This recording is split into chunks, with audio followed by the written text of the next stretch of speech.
நாட்டுக்காக நிற்பவர்கள்தான் இந்த மாநாட்டை நடத்த முடியும். அற்ப ஓட்டுக்காக நிற்பவர்கள் இதை பற்றி சிந்திக்க மாட்டார்கள். வாக்குக்காக நிற்பவர்கள்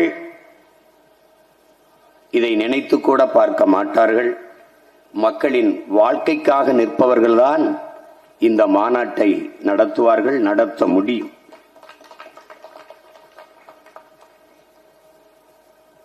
இங்கே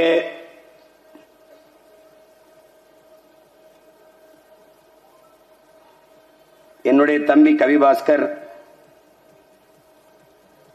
எழுதிய கவிதை நூலை நாம வெளியிட்டோம். நான் மரங்களுக்காக மாநாடு போடுகிறோம், நீ கொஞ்சம் கவிதை எழுதித்தா என்று கேட்டேன். அவன் எழுதி அந்த காலம் கடந்து விட்டதால் அது காட்சிப்படுத்த முடியவில்லை. அதை நூலை நாம் வெளியிட்டோம். எல்லோரும் வாங்கி நீங்கள் படிக்க வேண்டும். அதிலே என் தம்பி எழுதியிருக்கிறான், காடும் காடு சார்ந்த இடமும் முல்லை, அது தமிழன் வைத்த பெயர். காடும் காடு சார்ந்த இடமும் கொள்ளை, அது திராவிடம் தந்த துயர் என்று எழுதியிருக்கிறார்.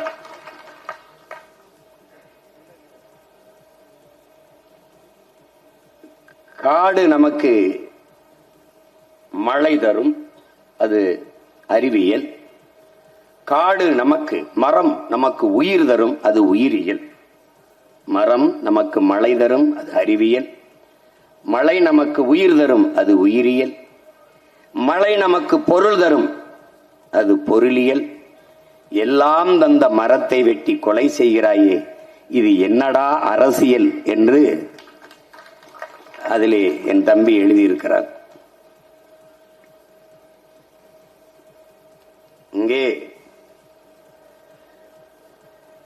மரம் போல நிற்கிறாயே என்று சக மனிதனை யாரும் திட்டாதீர்கள். ஆனால் எந்த மனிதனும் மரம் போல வாழ்வதில்லை. மரம் மனிதன் வேறு, மரம் வேறு என்று அந்த கவிதை நூலிலே என் தம்பி கவிபாஸ்கர் எழுதியிருக்கிறார்.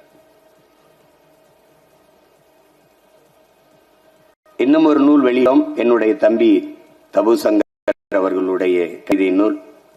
அந்த கவிதையெல்லாம் என்னுடைய தம்பி அருள்ராஜன் அவர்கள் நெறியாள்கையில் எடுத்து சொல்லிக்கொண்டே வருகிறார்.